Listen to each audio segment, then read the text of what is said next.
अब नवयुग की गंगोत्री से बही ज्ञान की धारा है। हम युग का निर्माण करेंगे, यह संकल्प हमारा है। हम बदलेंगे, युग बदलेगा, यही हमारा नारा है। सद्विचार घर घर पहुँचाएं, यह कर्तव्य हमारा है।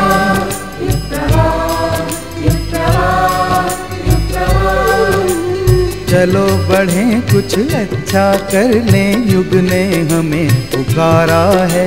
धरती स्वर्ग बनाएंगे, ये शुभ संकल्प हमारा है।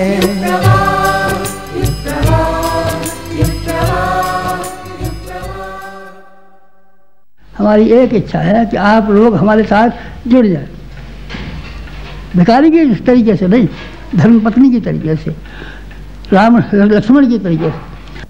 राम लक्ष्मण जुड़े रहे तो जब से पैदा हुए तब से लेकर के जब तक उनका अंतिम समय आया तब करने के लिए गए, लंका में गए, राम राज्य बनाया। अक्षय में विश्वामित्र उसके वशिष्ठ जी के आश्रम में तब करने गए, वहाँ भी गए, दोनों की मृत्यु एक साथ हुई। आप ऐसा नहीं कर सकते क्या? आप सहोदर हमारे नहीं बन सकते क्या? आप हमारे मित्र नहीं बन सकते क्या? आप हमारी भुजाएं नहीं बन सकते क्या? अगर आप बन सकते हो तो आप नफे में रहिए बस, और तो हम कुछ कह नहीं सकते। ऐसा बड़ा घाटा पड़ेगा और हमारा सब काम बिगड़ जाएगा और हमारा सब नुकसान हो जाएगा और फिर हम आपके चक्कर में फंस गए तो हम कुछ कर नहीं सकेंगे और धन नहीं कमा सकेंगे। बेटा, हम धन कमा देंगे तुझे, हमको किसी ने कमा दिया है धन, हमको इज्जत दिया किसी ने। हमारा कुटुंब का पालन कितना बड़ा कुटुंब होता है, आपका कितना बड़ा कुटुंब है, यही का देख लीजिए। या शांतकुंज का कितना बड़ा कुटुंब है, 250 कार्यकर्ता कुटुंब साथ रहते हैं, परिवार साथ रहते हैं। आपके तो 2 ही बच्चे हैं, 3 बच्चे हैं, उन्हीं का गुजारा मुश्किल पड़ता है। हम अपने 250 बच्चों का गुजारा करते हैं, शक्ति मिश्रा का कितने बच्चे हैं, उनका गुजारा करते हैं। आपका गुजारे की मत कीजिए चिंता। जो गुजारे की चिंता करता है वो लोभी है, कंजूस है, कृपण है, जिसका कलेजा कम है, मच्छी मच्छर की तरीके से। आप चौड़ा कलेजा कीजिए, हमारे साथ जुड़ने की कोशिश कीजिए, हमारी जिम्मेदारियां उठाइए। हमारा काम जो खाली पड़ा हुआ है उसके लिए सीना बढ़ा करके, छाती उठा करके कहिए कि हम इसका वजन को उठाएंगे तो हम निश्चिंत हो जाएंगे। बाप कहता है भाई मेरी 2 बच्चियाँ ब्याह को रह गई हैं और इस्लाम 5000 रुपया कर्जा चुकाना है, पिताजी आप निश्चित जाइए, 5000 रुपया कर्जा हम चुका देंगे, 2 लड़कियों को ब्याह कर देंगे। बस बस बेटा, निश्चिंत हो गए, निश्चिंत हो गए, निश्चिंत हो गए। भगवान करे खूब फले फूले और हमारी यही चिंता थी, तेरे दूर कर दी और हम अब खुशी से मरेंगे और जब मरेंगे तो तेरे लिए बराबर वरदान देंगे, आशीर्वाद देंगे, तेरी सेवा करेंगे। बस हमारी एक ही इच्छा है कि कार्यकर्ताओं का अभाव, समाज सेवियों का अभाव, लोक सेवियों का अभाव, समाज के कार्यकर्ताओं का अभाव, लोक सेवियों का अभाव, ये हमको बहुत खटकता है। सारी ज़िंदगी भर एक ही काम किया हमारा और एक ही व्यापार है, एक ही दुकानदारी है, एक ही व्यवसाय है हमारा। इस हमारे व्यापार को, दुकान को, हमारी व्यवसाय को, इस हमारे कुटुंब को अगर आप संभाल सकते हो तो संभालने की कोशिश करना, अपना समर्पण करना हमारे साथ। हमारे के मतलब मिशन के साथ। हमारा क्या क्या करेंगे आप? हम तो रोटी खाते हैं और ये कपड़े पहनते हैं, हमारा तो पूरा हो जाता है। हमें क्या किसकी ज़रूरत है? हमें हमारी व्यक्तिगत कोई आवश्यकता नहीं है, लेकिन हमारा जो विराट रूप है उसको आवश्यकता है। समाज की सेवा के लिए हमको आपकी आवश्यकता है, आपकी आवश्यकता है, आपके समय की आवश्यकता है, आपके धन की आवश्यकता है, आपके मन की आवश्यकता है, आपकी बुद्धिमत्ता की आवश्यकता है, आपके कौशल की आवश्यकता है। आप हमको दें, बीज की तरीके से हमारे खेत में आप गलें और हम आपको यकीन दिला सकते हैं कि आपको बरगद के पेड़ की तरीके से फलता फूलता विशाल वृक्ष बना करके छोड़ेंगे। बीज को तो गुल खा जाता है, सीलन खा जाती है, ठंडक खा जाती है, गर्मी खा जाती है, लेकिन बरगद के पेड़ को सीलन खाती है, ठंडक खाती है और वो सैकड़ों वर्ष तक जिंदा रहता है। आपको सैकड़ों वर्ष तक जिंदा रहने लायक बनाने की स्थिति में हम हैं और आपको वचन देते हैं कि अगर आप हमारे निकट आए तो हमारे जैसे ही हो जाएंगे। आग के निकट आएंगे तो आप ईंधन हैं तो क्या, लेकिन उसी तरीके से जलते हुए हो जाएंगे जैसे कि हम जलते हुए अंगारे हैं। हम जलते हुए आप भी वैसे ही ज्वलंत, समर्थ, तेजस्वी बन के रहेंगे जैसे हम हैं। बस एक ही मन में था, तो आपके सामने मन की बात कह दी। अब आपका इच्छा के ऊपर है, आपकी मर्जी के ऊपर है कि आपका मन ढलेगा कि नहीं ढलेगा, आपका मन उसी गड्ढे में रहेगा कि ऊंचा चढ़ेगा कि नहीं चढ़ेगा, आप जहाँ बैठे थे वहीं बैठे रहेंगे या एक कदम बढ़ाएंगे। बस ये देखना बाकी है और तो हम क्या कहें आपसे, आज की बात समाप्त करते हैं और ये बात आपके ऊपर छोड़ते हैं कि कोई बड़ा निर्णय करके या बसंत पंचमी के मौके पर जाएं। जैसे खाली आए थे तमाशा देख करके और संगीत सुन करके, भाषण देख करके, गुरु जी को प्रणाम करके चले नहीं जाएं, और कुछ ढल कर के जाएं, बन कर के जाएं, ढल कर के जाएं, बन कर के जाएं, तो आप जाने कि हमारे जीवन का अंतिम बसंत पंचमी का पर्व सुखार्थ हुआ और सार्थक हुआ। बस इतना ही निवेदन करना था आपसे। ओम शांति। वर्तमान समय युग परिवर्तन की बेला है, जिसमें नवयुग का आगमन हो रहा है। ऐसे परिवर्तनकारी समय में हम कुछ ऐसा करें जिससे मानवता निहाल हो सके। यही उद्घोष है अखिल विश्व गायत्री परिवार का। इस दिशा में गायत्री परिवार कौन सी गतिविधियां चला रहा है, प्रस्तुत है हमारे स्तंभ जागृति के अग्निकण में।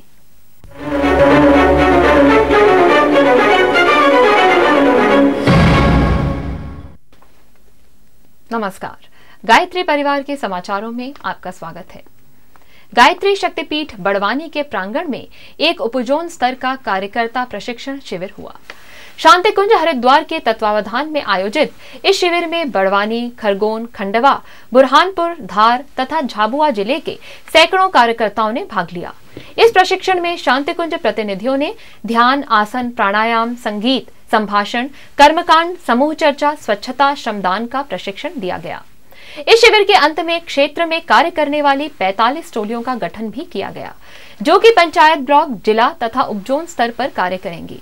निश्चित ही ऐसे प्रशिक्षण शिविर कार्यकर्ताओं का कौशल तो निखारते ही हैं, साथ में कार्य करने की नई ऊर्जा तथा उमंग भी देते हैं।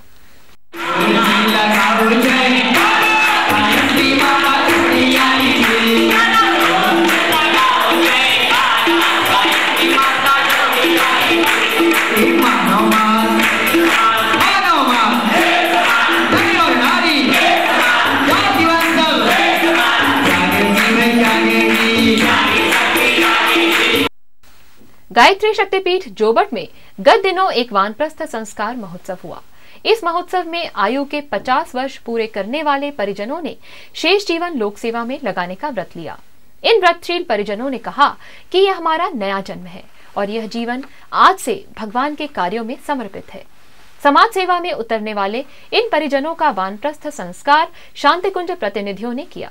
इस आयोजन में उपस्थित समुदाय ने इन वानप्रस्थियों से प्रेरणा ली कि हमें समाज का ऋण अवश्य ही चुकाना चाहिए।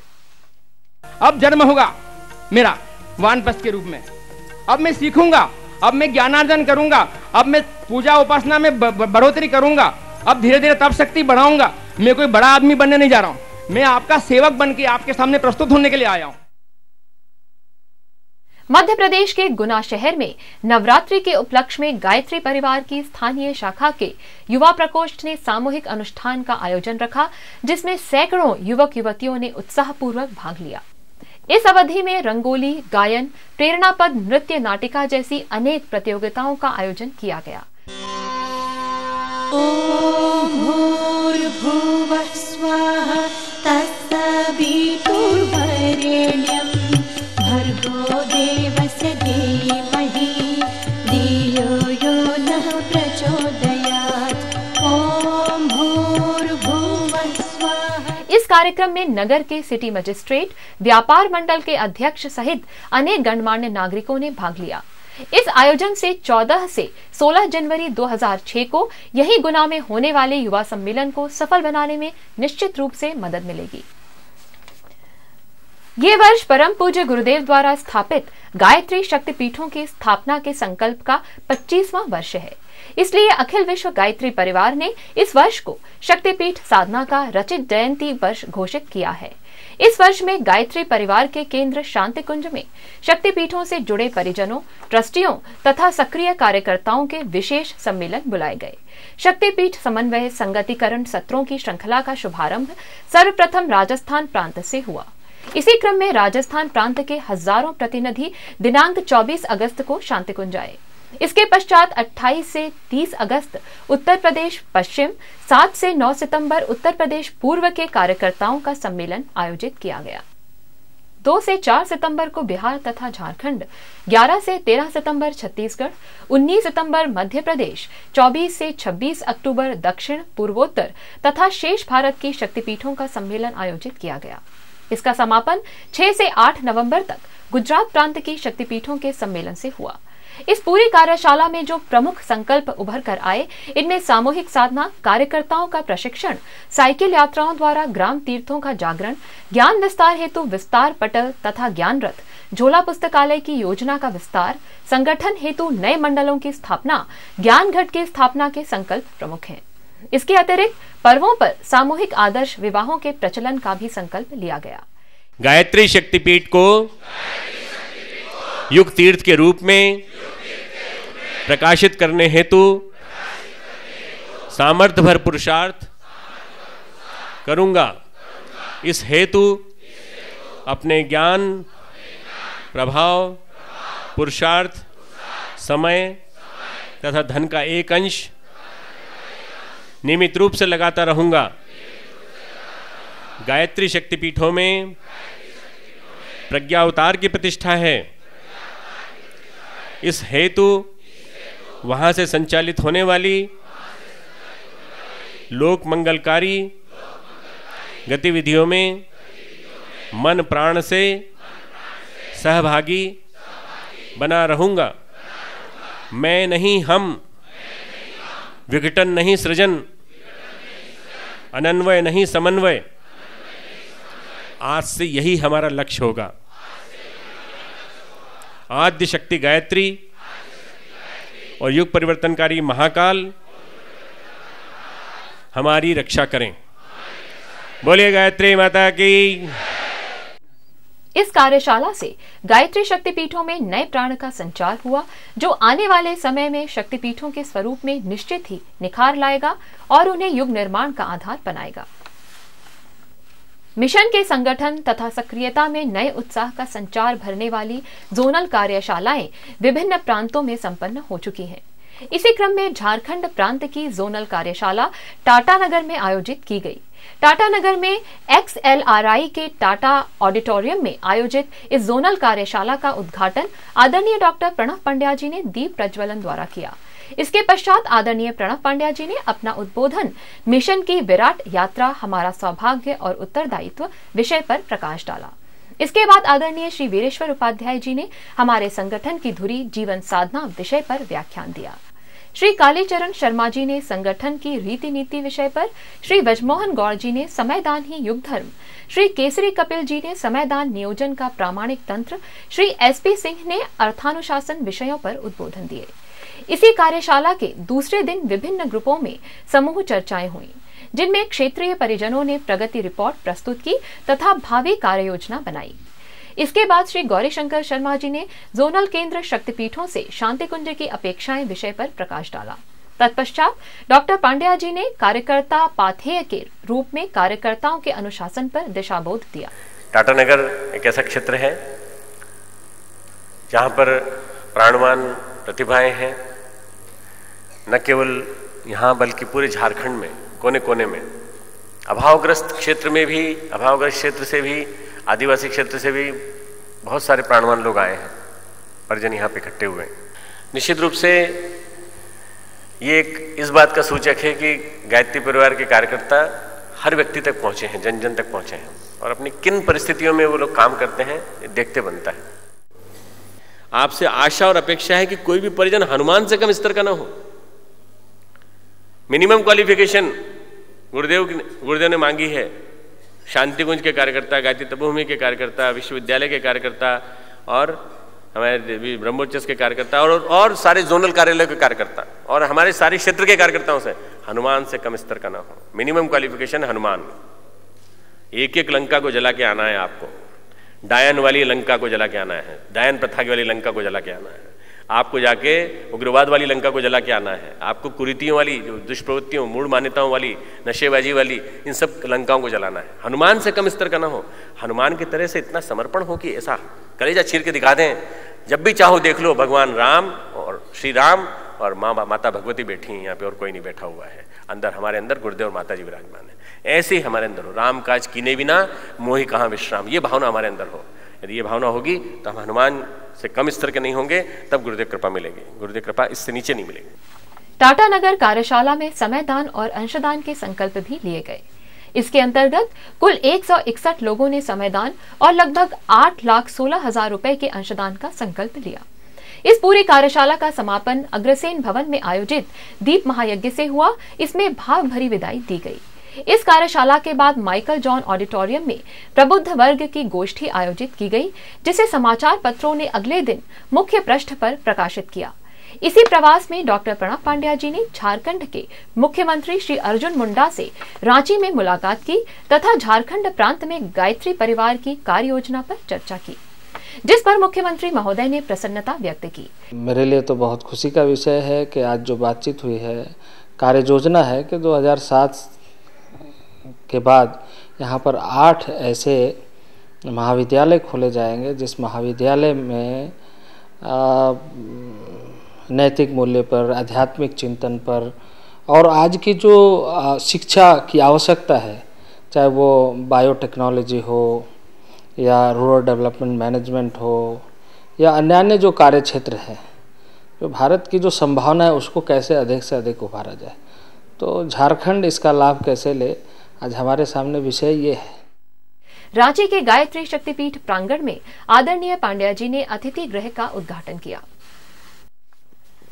अध्यात्म विशुद्ध विज्ञान है, जिसका मुख्य कार्य क्षेत्र चेतना जगत है। यह काया में समाई अकूत शक्तियों को जगाता है, उसे महान बनाता है। समग्र जीवन के परिष्कार की साधना ही गायत्री साधना है, जो पूरी तरह विज्ञान सम्मत और सुनिश्चित फल देने वाली है। यदि विनाश रुकेगा एवं दुनिया विकास की ओर बढ़ेगी तो एकमात्र गायत्री साधना से। इन दिनों शांति कुंज ने गायत्री अर्थात सद्बुद्धि की सामूहिक साधना एवं प्रार्थना का विश्वव्यापी प्रयोग आरंभ किया है। मदुरई का अश्वमेध महायज्ञ भी उसी क्रम में आयोजित है। सद्बुद्धि जागेगी तो सारी समस्याएं अपने आप भागेंगी। गायत्री परिवार के प्रमुख आदरणीय डॉक्टर प्रणब पांड्या जी ने उक्त विचार मदुरई में प्रकट किए। वे 21 अक्टूबर को राजा इंजीनियरिंग कॉलेज परिसर में आयोजित होने वाले गायत्री अश्वमेध महायज्ञ की विधि व्यवस्थाओं का निरीक्षण करने मदुरई पहुंचे थे। सूर्य नगरी के नाम से विख्यात मदुरई नगर में 29, 30, 31 दिसंबर 2005 एवं 1 जनवरी 2006 की तारीखों में यह अश्वमेध महायज्ञ आयोजित हो रहा है। डॉक्टर पांड्या जी ने प्रेस वार्ता में बताया कि यह गायत्री अश्वमेध महायज्ञ सारे विश्व में शांति और विकास के लिए आयोजित हो रहा है। गायत्री आद्य शक्ति है, सृष्टि की नियामक शक्ति है, वह जन जन की है। परम पूज्य गुरुदेव पंडित श्री राम शर्मा आचार्य जी ने अपनी प्रचंड साधना के बल पर पिछले दिनों गायत्री साधना पर लगे तमाम प्रतिबंधों को दूर करके उसे सर्वसुलभ बना दिया है। अश्वमेध के संदर्भ में उन्होंने बताया कि राष्ट्र की मेधा का जागरण और जन जन में समाई पाश्विक वृत्तियों का उन्मूलन ही इसका मुख्य उद्देश्य है। गायत्री अश्वमेध महायज्ञ मानव मात्र के लिए आयोजित हो रहा है। इसमें सभी जाति वर्ग के नर नारी बालक समान रूप से भाग लेंगे और अपनी आध्यात्मिक उन्नति के लिए पुरुषार्थ करेंगे। अपने इस प्रवास के दौरान डॉक्टर प्रणब पांड्या जी ने चेन्नई में भी कई सभाओं को संबोधित किया और प्रबुद्ध वर्ग के बीच वैज्ञानिक आध्यात्मवाद, अध्यात्म से आज की समस्याओं के समाधान तथा तनाव प्रबंधन आदि विषयों पर व्याख्यान दिए। और इसी के साथ गायत्री परिवार की गतिविधियों के समाचार समाप्त हुए। युगतीर्थ शांति कुंज का वातावरण इतना दिव्य है कि यहाँ की आध्यात्मिकता तथा आत्मीयता की भाव तरंगे सबको प्रभावित करती हैं। यहाँ आने वाली प्रतिभाएं भी इनके स्पर्श से प्रभावित हुए बिना नहीं रहती। ऐसी ही एक प्रख्यात प्रतिभा है पद्मश्री विभूषित पंडित विश्व मोहन भट्ट, जो मोहन वीणा के आविष्कारक तथा ग्रैमी अवार्ड विजेता हैं। उन्हें शांति कुंज आकर कैसा लगा, यहाँ के वातावरण से क्या प्रेरणा मिली, आइए सुनते हैं अपने नियमित स्तंभ सुरभित स्मृतियों में। मैं विश्व मोहन भट्ट एक संगीतज्ञ हूँ और एक संगीतज्ञ होने के नाते जब मैं यहाँ पर एक विशेष प्रयोजन से आया, लेकिन यहाँ आने के बाद में मुझे बहुत ही अच्छी अनुभूति हुई। और ये जो शांति कुंज आश्रम है, ये मुझे लगा कि वास्तव में एक ऐसा आश्रम है जहाँ पर हमेशा मैं आना चाहूँगा। बड़ी सुखद यहाँ की स्मृति लेकर मैं जा रहा हूँ, जयपुर जहाँ मैं रहता हूँ। और आज हालांकि मैं बहुत कम समय के लिए यहाँ पर रहा, लेकिन यहाँ की जो एक पॉजिटिव वाइब्रेशंस, पॉजिटिव एनर्जी जो यहाँ मुझे मिली, वो मुझे सदैव याद रहेगी मेरी ज़िंदगी में। और मैं जब भी मुझे टाइम मिलेगा, मैं ये वादा करता हूँ कि मैं यहाँ अधिक से अधिक समय आऊँगा, व्यतीत करूँगा। यहाँ जो भी लोग मुझे मिले वो बहुत ही सरल हृदय, बहुत ही धार्मिक प्रवृत्ति के सभी लोग, और बहुत ही अच्छी उनकी भावनाएं और प्रेम उन्होंने जो प्रदर्शित किया, उससे मैं उनका दीवाना बन गया। और जो मुझे सम्मान, प्रेम, ये सब जो मुझे मिला, वो मैं अपनी ज़िंदगी भर में याद रखूँगा। परम श्रद्धेय पंडित श्री राम जी शर्मा साहब और परम पूज्य माता जी भगवती देवी जी के प्रयास से ये एक अद्भुत आश्रम यहाँ पर बना है, जिसको इस समय बहुत ही योग्य डॉक्टर प्रणव पंड्या जी एवं बहन शैलबाला पंड्या जी इसको संभाल रहे हैं और इसको आगे बढ़ा रहे हैं। सबसे बड़ी बात जो मुझे महसूस हुई यहाँ पर आकर, वो ये है कि आप एक आत्मा की शुद्धि, आत्मा की शांति यहाँ पर मिलती है। आज हमारी ज़िंदगी में हम देखें तो तमाम आपाधापी में हम लोग लगे हुए हैं, सब अपनी अपनी जो है इच्छाओं की पूर्ति करने में लगे हुए हैं। कोई पेट की तरफ देखता है, कोई संपत्ति की तरफ देखता है, कोई कहीं देखता है। लेकिन इन सब से ऊपर उठकर एक चीज़ है, और वो चीज़ समझने वाले को ही समझ में आती है। और मैं समझता हूँ यहाँ रहने वाले प्रत्येक जो यहाँ के जो सेवक हैं, वो इस बात को समझ चुके हैं कि हमारी ज़िंदगी में क्या होना चाहिए और कैसे होना चाहिए, और ज़िंदगी को किस तरह से व्यतीत करना चाहिए। ये ज्ञान होना बहुत मुश्किल होता है एक आम आदमी को। तो मैंने ये महसूस किया कि जो भी लोग यहाँ हैं, इससे जुड़े हुए हैं, उनको ये दिव्य ज्ञान प्राप्त हो चुका है। और बड़ी बड़ी पवित्र भावना है सभी में, बड़ा पवित्र वातावरण है। यहाँ का जो हमने प्रसाद लिया भोजन तक, वो भी एक पवित्रता लिए हुए है। ऐसा लगता है कि उसको खाने से सारी बीमारियां आप से आप ही दूर हो जाएंगी। और जितने भी इधर मैंने जितने भी कक्ष में देख सका अपने थोड़े से समय में, वहाँ जाकर एक विशेष प्रकार की शांति का अनुभव हुआ। मेरी बहुत शुभकामनाएं हैं इस शांति कुंज आश्रम के प्रत्येक सदस्य के लिए, और इस आश्रम के बहुत ही उज्जवल भविष्य के लिए मैं अपने हृदय से कामना करता हूँ। विश्व मोहन भट्ट का नमन। हम अपने जीवन को सुख शांति में कैसे बनाएं और किस प्रकार अपने जीवन को ऊंचा उठाएं? व्यक्ति के जीवन को उत्कृष्ट बनाने वाले सूत्रों की और अधिक जानकारी प्रस्तुत है नियमित स्तंभ जिज्ञासा में। आज हमारे बीच शांति कुंज हरिद्वार के वरिष्ठ प्रतिनिधि आदरणीय श्री वीरेश्वर उपाध्याय जी उपस्थित हैं। भाई साहब, आपका स्वागत है। भाई साहब, आज व्यक्ति के जीवन में बड़ी समस्या देखने में यह आती है कि व्यक्ति परिस्थितियों का दबाव सह नहीं पाता। विपरीत परिस्थितियों में वह बड़ा असहाय और दीनहीन सा महसूस करता है। इतने बौद्धिक विकास होने के बाद भी व्यक्ति की इस स्थिति का कारण आप क्या समझते हैं? देखिए, ऐसा है कि आज जो है ना, जीवन बहुत ज़्यादा गतिशील हो गया, फास्ट लाइफ है। जीवन में हर तरफ तरह तरह के आकर्षण पैदा हो गए हैं। इसमें आदमी कंफ्यूज होने लगता है।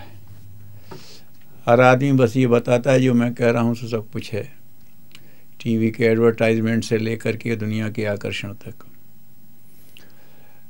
तो एक नीति ये है कि जैसी परिस्थितियाँ होती हैं उसके हिसाब से अपने आप को एडजस्ट करना पड़ता है। बहुत अच्छी गाड़ियाँ तो बना ली आपने, बहुत हाई स्पीड का उसमें वो भी हो गया इंतज़ाम सब, लेकिन रोड ख़राब है तो फिर कैसे? फिर रोड भी वैसे ही बनाइए। और रोड भी बहुत अच्छे हैं, गाड़ी भी बहुत अच्छी है, तो फिर ड्राइवर भी वैसे ही रखिए। तो अभी क्या है कि जैसे ये जीवन इतना तीव्र गति से चलने वाला हुआ है, मनुष्य को अपने विवेक को पहले के मुकाबले ज़्यादा तेज करना चाहिए था, अपनी समझ को ज़्यादा मांझना चाहिए। यहाँ समझ को आजकल की चतुराई से भिन्न मानना पड़ेगा। चतुराई तो रोज तिकड़म करती है, लेकिन समाज हितकारी समझ जो है वो हितकारी रास्ता पकड़ती है। तो मेरे लिए क्या हित है क्या अनहित है ये समझने के लिए आदमी को अपने मस्तिष्क को ट्रेनिंग देनी चाहिए, तैयार करना चाहिए। पहले ये होता था, समझ के विकास के लिए बहुत कुछ समाज में व्यवस्था थी। आजकल समझ के विकास की व्यवस्था नहीं है, अकल के विकास की तो व्यवस्था है। अकल तो बहुत तेज हो गई आदमी की, बाल की खाल निकालता है, लेकिन आज आदमी यही नहीं समझ पाता कि मैं अपने साथ न्याय कैसे करूं। दुनिया के आकर्षण आप छोड़ दीजिए, मैं अपनी आंख से देखता हूं, जिसे देखता हूं उसी को देखता रह जाता हूं, अपना काम भूल जाता हूं। मैं स्वादिष्ट चीज़ खाता हूं तो खाता जाता हूं, पेट का हित भूल जाता हूं। तो ये क्या है, अब वो बहुत ज़्यादा ना जाए तो यहाँ कोई बहुत ज़्यादा नहीं है अभी आकर्षण, वो बाहर के दबाव भी नहीं है, लेकिन हमारे भीतर ही इसका अभ्यास ही नहीं है कि हम अपना हित कैसे पकड़ लें। तो अपनी समझ को विकसित करना चाहिए, इसको समझदारी कहा है। परम पूज्य गुरुदेव ने ये सूत्र बोले हैं कि आदमी को अपनी समझदारी को विकसित करना चाहिए, ईमानदारी को विकसित करना चाहिए, जिम्मेदारी को विकसित करना चाहिए और बहादुरी को विकसित करना चाहिए। तो यदि आदमी ये समझ ले कि मेरे लिए क्या हितकारी क्या अहितकारी, तो फिर रास्ता साफ है। भाई साहब, आपने अभी कहा कि व्यक्ति को समझदारीपूर्ण निर्णय लेना चाहिए, पर हर व्यक्ति जो करता है वह यही सोचता है कि सही ही कर रहा है। ऐसे में वास्तविक समझ का निर्णय कैसे हो सकता है? ये जो आजकल परिस्थितियों का दबाव आदमी महसूस करता है, उसका कारण ये है कि आजकल का जीवन जो है बहुत ज़्यादा गतिशील हो गया है, लाइफ बहुत फास्ट हो गई है, चारों तरफ से आकर्षण बहुत हो गए हैं। अब जब ये बढ़ ही गया है समाज में, उसको बुरा तो नहीं कह सकते, लेकिन उसमें चयन की क्षमता, पावर ऑफ डिस्क्रिमिनेशन जिसे कहते हैं, विवेकशीलता, उसकी ज़रूरत है जी। समाज में बहुत अच्छी व्यवस्थाएं हो गई हैं, लेकिन समाज में रूढ़ियाँ कुरीतियाँ पनपी चली जा रही हैं।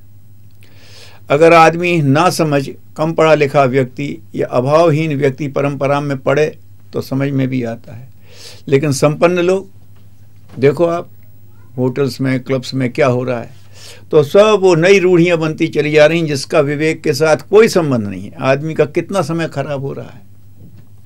राजनीति में ले लो आप, धर्म के बारे में आप ले लो, रोज नया शास्त्र, रोज नई बात।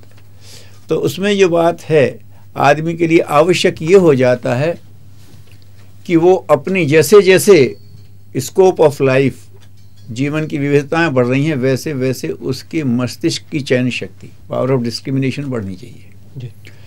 तो अपने जीवन के संबंध में, अपने मस्तिष्क के विकास के संबंध में, अपने आत्मा के विकास के संबंध में, अपने परिवार के विकास के संबंध में, अपने समाज के, राष्ट्र के विकास के संबंध में आदमी को अपने दिमाग को बहुत बैलेंस्ड करने की ज़रूरत है। तो समझदारी का मतलब ये है कि हम हित अहित, चाहे वो व्यक्ति का हो, चाहे वो परिवार का हो, चाहे वो समाज का हो, चाहे वो राष्ट्र का हो, चाहे वो मनुष्यता का हो, समझ सकें। और अगर हमारी दृष्टि साफ है कि यही सही है तो हम पर उधर ही जाएंगे, फिर हम इधर उधर क्यों जाएंगे, हम अपने उसी क्रम की तरफ बढ़ जाएंगे सीधे। तो चूंकि आदमी सिलेक्ट नहीं कर पाता है कि हमारे लिए क्या, ये समझदारी की कमी है। तो अगर आदमी अपनी समझदारी का अभ्यास ठीक से कर ले, अपने विवेक को ठीक से जागृत कर ले, तो परिस्थितियों के दबाव से अपने बाहर आ सकता है बड़ी आराम से। निश्चित ही ऐसे समझदार, ईमानदार व्यक्तित्व समाज को सही दिशा दे सकते हैं। कई बार देखने में ये आता है कि व्यक्ति समझदार भी है, ईमानदार भी है, पर समाज के लिए फायदेमंद सिद्ध नहीं हो पा रहा है। इसका क्या कारण है? देखो, ऐसा है कि ये तो सनातन रोग है कि जो मैं सोचता हूँ सो सही और बाकी सब गलत। ये विवेक नहीं है, ये तो पूर्वाग्रह होता है। यही तो आज दिक्कत है कि आदमी ने विवेक का अभ्यास ही नहीं किया, पूर्वाग्रह की तरफ चलता है। और इसके लिए अगर थोड़े में समझा जाए तो हमारे यहाँ सत्संकल्प का एक वाक्य है कि व्यक्तिगत स्वार्थ और व्यक्तिगत सुख की अपेक्षा सामूहिक स्वार्थ और सामूहिक हित को महत्व देंगे। बस जहाँ अधिकांश का आजकल भी देखो प्रगति हुआ, मनुष्य ने कहा हम तो विकास करेंगे, और विकास के नाम पर क्या हुआ कि धरती का अस्तित्व ही संकट में पड़ गया। तब आया कि विकास तो हो लेकिन वो सस्टेनेबल डेवलपमेंट, टिकाऊ विकास हो। तो विवेक का मतलब है दूरदर्शी विवेकशीलता। इसको लेकर के हम चलें तो बहुत दूर तक जाएंगे, तब भी रहेगा। तो आज जो लोग जिसको सही मानता है वो तो रोज बदलता है, वो वास्तव में सही है नहीं, उसका पूर्वाग्रह है, सही का तो उसने अभ्यास ही नहीं किया। तो जहां मेरा स्वास्थ्य ठीक रहे वो मेरे लिए उसका सही है, लेकिन मैं तो स्वार्थ से अपना नियम कर लेता हूं। जिससे राष्ट्र ठीक हो वो राष्ट्र के लिए ठीक है, लेकिन मैं तो अपनी पार्टी, अपने हित, अपने उसकी बात, अपने सुख की बात सोच लेता हूं। तो वास्तव में ये विवेक का अभ्यास ही नहीं है, इसीलिए ये बात होती है। तो आदमी जब ये सोचे कि जिसमें से मैं हट करके हम आ जाए और अभी तत्काल हट करके लंबा समय आ जाए, तो वो विवेक की बात कहता है। हमारे यहाँ जो है प्रकृति को लेकर के चलो, जो इकोलॉजी की बात कही है, वो इसीलिए है कि लंबे समय तक प्रकृति का एक चक्र, इसको आप डिस्टर्ब मत करिए। समाज का एक अनुशासन है, इसको आप डिस्टर्ब मत करिए। भावनाओं का अपना महत्व, इसको आप डिस्टर्ब मत करिए।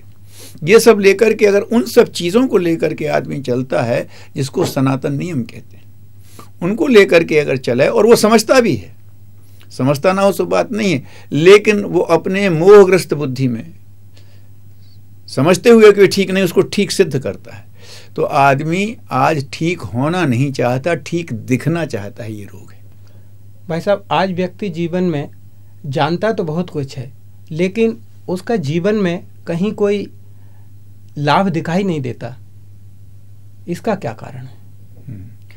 इसका कारण ये है कि आदमी जानकारी से आगे नहीं बढ़ता। अगर हमारी समझ ये कहती है कि ये हमारे लिए ठीक है, तो अगला चरण ये है कि हमें ईमानदारी से उसको जीवन में लाने के लिए प्रयास करना चाहिए। अगर हमें ये पता है कि हमारे लिए स्वास्थ्य के लिए व्यायाम ठीक है, तो हमें ईमानदारी से व्यायाम की कोशिश करना चाहिए। नहीं साहब हमें तो जिम्नेशियम नहीं मिल रहा है तो घर में करो, ऐसा हम गांव में है तो मिट्टी के अखाड़े में करो। परिस्थितियां तो हैं, ईमानदारी से प्रयास करोगे तो रास्ता तो बन जाएगा। तो जो हम समझते हैं उसको करने में पड़ती है मेहनत करना पड़ता है, तब उससे हम बचना चाहते हैं तो बहानेबाजी कर देते हैं। क्या मतलब हुआ कि हमारी समझ जिस बात में सहमत हो गई उसका हम ईमानदारी से प्रयास नहीं करते। हम सब कहते हैं साहब बेटियों के साथ बड़ा अन्याय हो रहा है, लेकिन हम ईमानदारी से प्रयास नहीं करते। अगर ईमानदारी से प्रयास कर रहे होते तो जितनी अपनी बेटी के लिए संवेदनशील हैं उतनी अपनी बहू के लिए संवेदनशील हो जाते। वो भी तो किसी की बेटी हो गया लोहल है। आज हम ये तो कहते हैं कि वृद्धों को असुरक्षा हो गई, लेकिन हम अगर अपने घर के बुजुर्गों के पर ध्यान देने लगे तो बात समाप्त हो गई। तो ये क्या है कि हमने जो कुछ कह रखा उसको ईमानदारी से प्रयास नहीं कर। अरे साहब गरीबी बड़ी फैली हुई है, लेकिन जब हमें आता है तो फिर मेहनत कश को हम उसको पूरी मेहनत का पैसा नहीं देना चाहते। जो आदमी ट्रेडिंग कर रहा है उसको खूब पैसा मिल रहा है, और जो मूल कलाकार है जिसने सारी चीज़ बनाई है उसको हम नहीं, उसको हम कस लेते हैं। क्यों? हम ईमानदारी से प्रयास करें ना उस तक पहुंचाने का। तो ये जो है, जो हम जानते हैं कि ये चीज़ें ठीक हैं, गरीबी देश के लिए ठीक नहीं है। और गरीब वो है जो मेहनतकश है, जो मूल कलाकार है जी। तो हम ईमानदारी से उस तक पहुंचाने की कोशिश क्यों नहीं करते? हम बड़ी तिजोरी वालों तक पहुंचाने की कोशिश क्यों करते हैं? हम ये जानते हैं कि राजनीति में अपराध घुस रहा है, लेकिन हम भले आदमी को बिना मांगे वोट क्यों नहीं देते? हम ये प्रतीक्षा क्यों करते हैं कि हमें आकर्षण दे, हमसे झूठे वादे करे तभी हम करें? हम ईमानदारी से प्रयास नहीं कर रहे हैं। हमको मालूम है कि सभी धर्मों ने अच्छी बातें बताई हैं, मंच से हम बोलते हैं, लेकिन ईमानदारी से अपने फॉलोअर्स को नहीं समझाते। मंच पे हम कहते हैं सांप्रदायिक सद्भाव की बात, लेकिन हमारे फॉलोअर्स जो चूकते हैं तो हम उनको नहीं बताते कि तुम यहाँ गलत कर रहे हो। तो जो हमारी समझ है उसके लिए हम ईमानदारी से प्रयास नहीं करते। अगर हम समझदारी के साथ ईमानदारी जोड़ दें तो हमारी समझ का लाभ हमारे जीवन में आने लगे, व्यक्तिगत जीवन में भी, पारिवारिक जीवन में भी और सामाजिक जीवन में भी। भाई साहब, बहुत से ऐसे लोग हैं जो अच्छे हैं, समझदार हैं, परंतु उनके जीवन में जो चीज़ दिखाई देती है वो स्वयं तो अपनाते हैं पर उससे समाज को कोई लाभ नहीं दे पा रहे हैं। इसका क्या कारण है? इसका कारण ये है कि आदमी अपनी सामाजिक जिम्मेदारी, पारिवारिक जिम्मेदारी इसको अनुभव नहीं कर रहा है। माँ समझती है कि बच्चे की जिम्मेदारी हमारी है, तो फिर वो रात को जगे, चाहे सवेरे उठे, चाहे वो कुछ भी करे, बच्चे की कुछ जिम्मेदारी को निभा लेती है। आज मनुष्य ये मानने लगा है कि हमारी समाज से कोई जिम्मेदारी नहीं है, ये वो समाज तो भगवान चलाएगा, समाज तो नेता चलाएंगे, समाज को तो उनका धर्म पुरुषों का काम है और मेरा कोई काम, तुम समाज में रह रहे हो ना। तो हर भले आदमी को समाज के हिसाब से जिम्मेदार बनना चाहिए। हम जिसमें रह रहे हैं उस परिकर में अच्छाई क्यों नहीं फैलती? जो हमारे आसपास के हमारे प्रभाव के क्षेत्र हैं वो उससे प्रभावित क्यों नहीं होते? इसका मतलब ये है कि शायद हमें भरोसा नहीं है। आप हमारे प्रिय हैं तो हम क्यों नहीं चाहते हैं कि जिसका लाभ हमें मिला वो आपको मिले? तो ये या तो हमारी आपसे लगाव में कमी है और या तो हमारे अपने प्रयोग पर भरोसा नहीं है। तो ये दोनों ही चीज़ें जिम्मेदारी हैं। हम मानते ही नहीं कि ये हमारा परिवार है, हम मानते ही नहीं हमारा राष्ट्र है, और अगर मानते हैं तो हमें कॉन्फिडेंस नहीं है कि हम इसमें कर सकें। तो आदमी अगर जिम्मेदार होकर के खड़ा हो जाएगा तो उसकी ढेरों कमियां दूर होना शुरू हो जाती हैं और समाज को लाभ मिलना लगता है। ये लोग जिम्मेदार थे जिन्होंने क्रांतियाँ की हैं, ये लोग जिम्मेदार थे जो परिवर्तन लाए हैं, ये जिम्मेदार थे जिन्होंने समाज को आगे बढ़ाया है, जिनका इतिहास लिखा जाता है।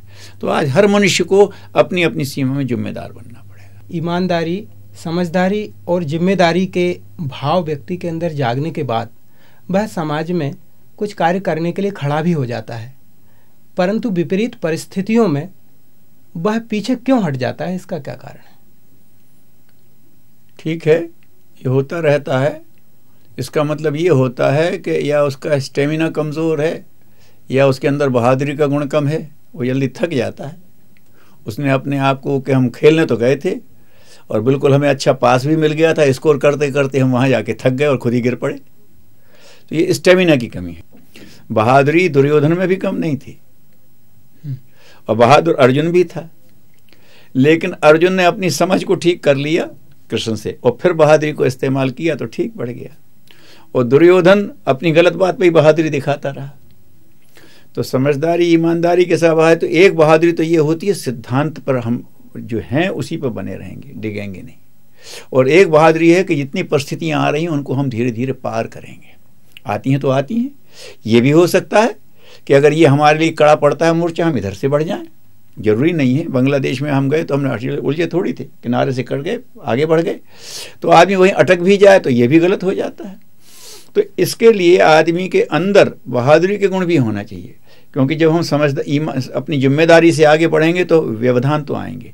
आज तक किसी महापुरुष का जीवन ऐसा नहीं है जिसमें व्यवधान ना आए हो, परेशानियां ना आई हो, है ना। ऐसा कोई खिलाड़ी नहीं है जिसको रोकने वाले ना बीच में खड़े हो, वो जाएगा उसी के बाद बढ़ना, यही तो इसकी विशेषता है।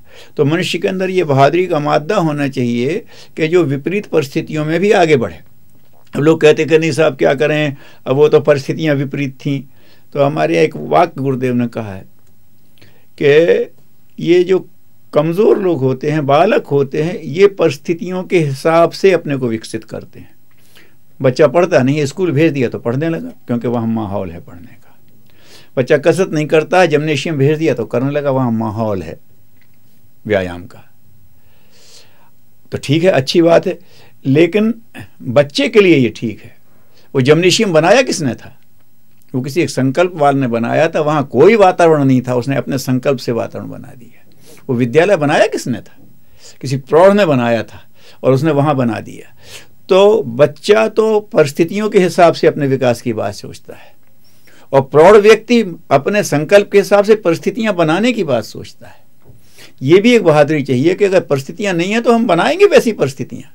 तो ये बहादुरी का क्रम अगर चल पड़े समझदारी, ईमानदारी, जिम्मेदारी के साथ, तो फिर समाज की गति नहीं रुकेगी कि सही दिशा में, और काम पूरा होने तक छोड़ेंगे नहीं। ये आदमी बहादुर हो। हम नहीं कर पाए तो अगली पीढ़ी पूरी करेगी। स्वतंत्रता आंदोलन वहां से चला आनंद मठ से और यहां तक चलता चला गया, एक के बाद दूसरे संभालते गए, लेकिन डिगा नहीं कोई स्वतंत्रता सेनानी। एक के बाद दूसरी पीढ़ी अपना झंडा इसने छोड़ा, उसने पकड़ लिया। तो ये करके हम तो चलते रहेंगे। बस ये अगर आदमी में बहादुरी आ जाए तो लक्ष्य तो सामने है, चाहे वो राष्ट्र का हो, चाहे समाज का हो, चाहे व्यक्ति का हो, चाहे विश्व का हो। आदमी बहादुरी से वहां तक बढ़ता रह सकता है। भाई साहब, आपने अभी बहादुरी की बात कही, तो आतंकवादी भी बहादुरी दिखा रहे हैं, आप क्या कहना चाहेंगे? बात समझदारी से शुरू होती है। आप सिर्फ बहादुरी की बात क्यों कर रहे हो? डाकू डाकू के प्रति बहुत ईमानदार होता है, स्मगलर स्मगलर के प्रति बहुत ईमानदार होता है, लेकिन समाज के प्रति ईमानदार नहीं होता। तो अगर बिना समझदारी के आप ईमानदारी बरतोगे तो आपकी ईमानदारी का तो लोग गलत फायदा उठाएंगे, आपको ईमानदारी के हवाला देंगे और हम इनकी गांठ काटेंगे और आपसे कहेंगे कि ईमानदार बने रहो। तो ईमानदारी का भी दुरुपयोग हो रहा है लोगों का। तो समझदारी पहली चीज है। अगर आपकी समझदारी इस स्तर की नहीं है तो आपकी ईमानदारी भी इस स्तर की नहीं होगी, और आपकी ईमानदारी की इस स्तर की नहीं है तो आपकी जिम्मेदारी इस स्तर की नहीं होगी। और ये तीनों अगर आपके मजे हुए नहीं हैं तो बहादुरी को तो आप संभाल ही नहीं पाओगे। या तो आप विचार में डिग जाओगे, या तो आप अपनी ईमानदारी से अभ्यास छोड़ दोगे। अब तो मेरी बात चलने लगी, मैंने अभ्यास बंद कर दिया तो मेरा ही अपना स्तर गिर गया, मैं अपनी ईमानदारी में घट गया, क्योंकि अब तो मैं उपदेशक हो गया ना। तो मेरी तो बात सब सुनने लगे, मेरा अभ्यास घट गया, तो अगले चरण में जो लोगों को मैं बता ही नहीं सकता, फिर वो हो जाएगा। तो समझदारी, ईमानदारी और जिम्मेदारी ये रेगुलर मेंटेन की जाएंगी, सतत इनका अभ्यास होगा, तो ही बहादुरी का पॉजिटिव उपयोग हो सकेगा, तभी उसका विधेयात्मक उपयोग हो सकेगा। इसलिए हम इसी क्रम से कहते हैं लोगों से। ये देखा जाए तो ये उपनिषद के सूत्र हैं, उपनिषद जैसे सूत्र हैं। जैसे 4 पुरुषार्थ पहले कहे गए थे, धर्म अर्थ काम मोक्ष, वो अपनी जगह हैं, लेकिन आज आदमी को अगर ये 4 पुरुषार्थ पकड़ ले, समझदारी हमारी स्तर की होगी, उसके साथ ईमानदारी का भी हमारा एक स्तर होगा, फिर हम जिम्मेदार भी बनेंगे, उसी हिसाब से जाएंगे। जितना हमारा इनका उतने स्तर की बहादुरी लो, जिस टीम जैसा तुम्हारा खेल है और जितना तुम्हारा स्टेमिना उस स्तर की टीम में खेलो। वर्ल्ड कप में क्यों जाते हो? फिर अपनी प्रोविंशियल टीम तक में खेलो, तुम फिर वहां क्यों जा रहे हो? वो भी गलती हो जाएगी। तो इन तीनों का, चारों का एक युग्म है जो एक साथ मिलकर के चलते हैं, और जब बहादुरी से आगे बढ़ोगे तो आप एक लक्ष्य पर पहुंचोगे। फिर आपको फिर अपनी समझदारी का इस्तेमाल करना, अगला लक्ष्य क्या बना है? हर कदम पे आपको समझदारी, ईमानदारी का इस्तेमाल करते हैं। तो ये चारों एक साथ चलने वाले हैं, ठीक है ना। जैसे चारों पैरों से चलता है या चतुष्पदी होती है, ऐसा ये है क्रम। तो अगर इन तीनों का ठीक से निर्वाह किया जाए तो किसी का भी दुरुपयोग नहीं हो सकेगा समाज में। हम यही सोचते हैं कि लोग इस बात को समझें, तो जहाँ जहाँ समाज में व्यवधान हैं, चाहे जितने आकर्षण हों, चाहे जितने भटकाव हों, आदमी अपना रास्ता बना सकता है और सही लक्ष्य तक पहुँच सकता है, स्वयं भी पहुँच सकता है, अपने परिवार को भी ले जा सकता है, अपने समाज, राष्ट्र और विश्व को भी ले जा सकता है। भाई साहब, श्रेष्ठ जीवन जीने के आपने आज बड़े ही महत्वपूर्ण सूत्र हमारे युग प्रवाह के दर्शकों को बताए। आपका बहुत बहुत धन्यवाद। गायत्री की 24वीं शक्ति धारा का नाम है त्रिपुरा। ये तीनों लोकों में व्याप्त त्रिगुणों की अधिष्ठात्री हैं। आइए अब एक दृष्टि डालते हैं इनके स्वरूप पर। गायत्री शक्ति धाराओं में 24वीं शक्ति धारा है त्रिपुरा। त्रिपुरा गायत्री की तंत्र मार्गीय शक्ति है। इस महाशक्ति को त्रिपुर सुंदरी तथा त्रिपुर भैरवी के नाम से भी जाना जाता है। तंत्र मार्गी लोग इनकी साधना कालरात्रि, महारात्रि, होली, दिवाली तथा शिवरात्रि के विशेष पर्वों में करते हैं। ये प्राणयोग, हठ योग तथा तंत्र योग की अधिष्ठात्री मानी जाती हैं। इनकी पराशक्ति का नाम त्रिपदा है। त्रिपदा और त्रिपुरा दोनों की सम्मिलित साधना प्राण और शरीर की भांति पूरक होती है, जो ज्ञान एवं वैभव का लाभ दिलाती है। आइए अब इनके स्वरूप पर दृष्टिपात करते हैं। त्रिपुरा के 3 मुख हैं, जो त्रिआयामी सृष्टि, त्रिगुण तथा त्रिकाल के प्रतीक हैं। 4 हाथ हैं, जिनमें त्रिशूल त्रिताप नाश का, फल श्रेष्ठ परिणाम प्राप्ति का, कमंडल पात्रता का और आशीर्वाद मुद्रा दिव्य अनुदानों का बोध कराती है। इनका वाहन हंस उज्जवल चरित्र का प्रतीक है। यंत्र में त्रिभुज त्रिपदा की 3 शक्ति धाराओं के विविध नियोजन तथा उससे 3 शरीरों स्थूल, सूक्ष्म और कारण में तृप्ति, तुष्टि तथा शांति के संचार का द्योतक है। इनका यंत्र त्रिधा यंत्र कहलाता है। ये गायत्री मंत्र के यात अक्षर का प्रतिनिधित्व करती हैं। इनके देवता त्रयंबक माने जाते हैं और ऋषि मार्कंडेय हैं। इनका बीज मंत्र त्रीम है। जिसका संपुट गायत्री मंत्र में लगाकर जपने से साधक को त्रिधा तथा त्रिशूला शक्तियां प्राप्त होती हैं, जिससे त्रिगुणाधिकार तथा त्रिताप मुक्ति जैसे सद्गुणों का विकास होता है।